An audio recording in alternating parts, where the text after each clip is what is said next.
It started with a knock on my door that felt completely ordinary. Just another Thursday morning. I opened it to find a letter with a thick envelope. The kind that immediately sends a chill down your spine.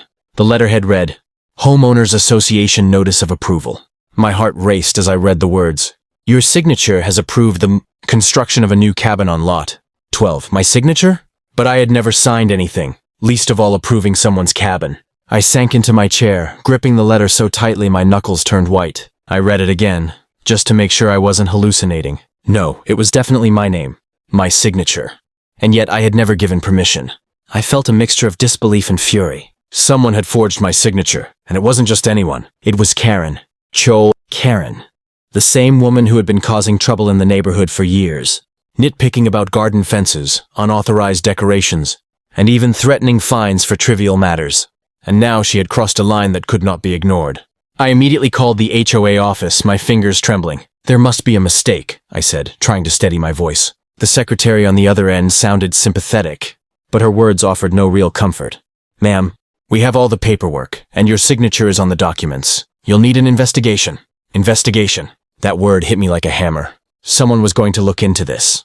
But the twist? The investigator assigned to my case was none other than my cousin, Liam. Liam had been a private investigator for nearly a decade, known for his meticulous attention to detail and a reputation for exposing fraud in ways that left no room for manipulation. He was the kind of person who could spot a forgery in a single glance. And now, he was on my side, or so I hoped. I called him immediately, urgency dripping from my voice. Liam, Karen, she forged my signature. They're making me sign off on her cabin, and I didn't approve anything. There was a pause. Then his calm, unwavering voice cut through my panic. Don't worry. I'll handle it. Let her try. She's about to meet someone who won't be fooled by her tricks. Hearing him say that gave me a flicker of hope. But at the same time, I couldn't shake the dread creeping into my chest. Karen was clever, manipulative, and relentless. She wouldn't go down without a fight. As I hung up the phone, I realized this was bigger than just a forged signature. It was a test of everything I valued. My property, my trust in the HOA, and even my family ties. The stage was set for a showdown, and I was standing at the center of it, unsure of what would come next. The next morning, Liam arrived at my doorstep, his usual calm demeanor hiding a sharp intensity that I had always admired. He carried a black leather briefcase and a notebook bulging with papers, as if he had been preparing for a case like this for months. I could see the wheels turning behind his eyes. We need to start at the HOA office, he said, his voice steady. Everything starts with the paperwork, and if Karen forged your signature, we'll find it. Walking into the HOA office felt like stepping into enemy territory. Karen was already there, wearing her usual perfect smile, a little too self-satisfied, as if she had already won. My stomach twisted at the sight of her.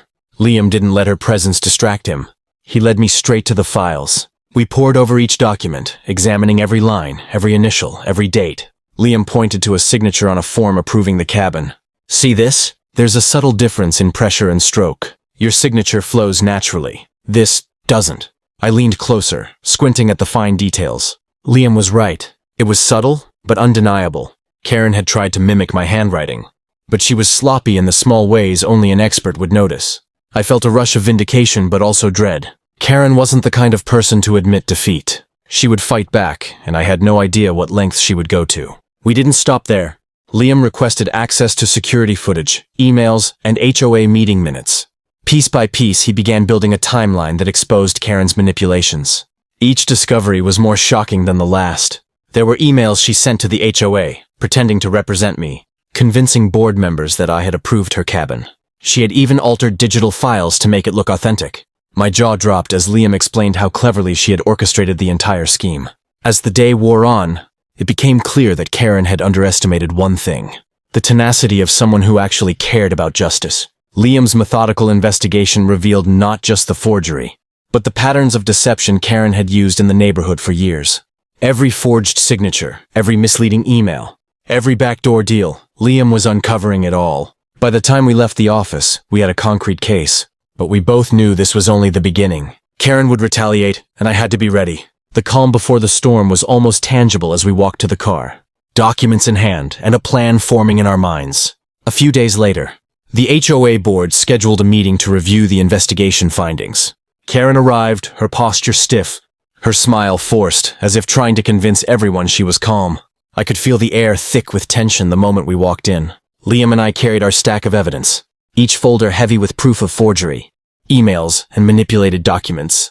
The board members, previously unaware of the full extent of Karen's schemes, looked curious and slightly nervous. Karen wasted no time launching into her rehearsed speech, her voice dripping with false sincerity. "I just want what's best for our neighborhood," she said, glancing at the board as if to seek validation. But Liam didn't flinch. He stepped forward, placing the evidence on the table with a quiet authority that immediately commanded attention. "We have reason to believe that certain documents approving the cabin on Lot 12 were forged," he began. His tone was calm, methodical, and impossible to interrupt. The signatures, emails, and approvals were manipulated to appear as if they came from the property owner, my cousin, the person sitting right here. Gasps filled the room. Karen's smile faltered, and a flicker of panic flashed in her eyes. She opened her mouth to respond, but Liam had anticipated this. "Every document, every email, every attempt to manipulate the board has been documented. The signature on the approval forms does not match the property owner's verified handwriting. We have digital records showing edits and backdated communications. This was a deliberate act of forgery." Karen's composure cracked. Her voice trembled as she tried to argue, but the evidence was overwhelming. The board members exchanged glances, their expressions a mix of shock and disapproval. Karen was used to getting her way with intimidation and charm, but here, faced with irrefutable proof and an investigator who knew exactly what to look for, she was powerless. I watched as the woman who had terrorized our neighborhood for months or years fumbled for excuses. Every lie she had counted on to sway people dissolved in the room like mist. Liam's calm, unyielding presence left no room for manipulation. Finally, one of the board members spoke. "Given this evidence, the HOA has no choice but to void the approval and take appropriate action against Ms. Karen for forgery and fraud." Karen's face turned pale. She realized she had been outmatched by not just skill, but family loyalty and justice. The room felt heavy with satisfaction and relief.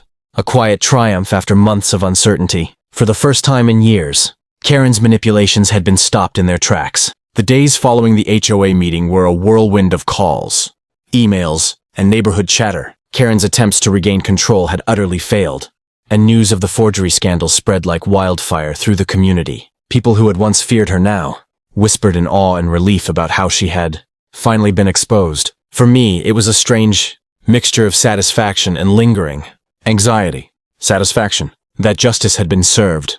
Anxiety because I knew someone like Karen never truly disappears quietly. Liam stayed by my side throughout the aftermath, helping me navigate the legal steps necessary to solidify the case. We filed formal complaints with the HOA, submitted detailed evidence to the authorities, and ensured that the voided cabin approval was legally recognized. Every signature, every email, and every manipulated document had been cataloged and submitted. The legal weight behind the case was undeniable, leaving Karen with no avenue for appeal or manipulation. Meanwhile, the board of the HOA took swift action. Karen was removed from her position, stripped of her influence, and faced penalties that ranged from fines to restrictions on property access. It was a humbling blow for someone who had wielded power through intimidation for so long. Watching her reaction, a mixture of disbelief, anger, and fear, was oddly satisfying, though I knew better than to gloat. The real victory was in protecting my property and the integrity of the neighborhood. But the most unexpected part of this ordeal was the personal dimension. Liam's involvement had reminded me of the power of family loyalty and trust. The fact that he had taken my side, not for profit or recognition, but out of sheer dedication to truth and justice, made the victory even sweeter. We spent long evenings discussing the investigation, laughing at Karen's over-the-top attempts to cover her tracks, and reflecting on how delicate trust can be when placed in the wrong hands. Karen tried to stir drama in the following weeks. Complaints, minor legal motions, and neighborhood gossip, but it was clear she had lost credibility. Her threats no longer held sway, and neighbors who once feared confrontation now stood firm against her antics. The cabin remained unbuilt, a silent testament to the limits of deceit and the power of perseverance. As life in the neighborhood returned to a cautious calm, I realized something crucial. Vigilance matters. Property, trust, and community harmony are precious, and standing up for what's right, even against the most manipulative opponents, is worth every effort. Karen's downfall wasn't just a personal victory. It was a reminder that integrity, courage, and truth always have the upper hand in the end. The battle was over, but the story would echo for years, a tale of forgery, family loyalty, and the day HOA Karen finally met her match. If you loved seeing Karen get exposed, hit that subscribe button, drop a comment with your favorite moment, and don't forget to like this video for more wild HOA stories.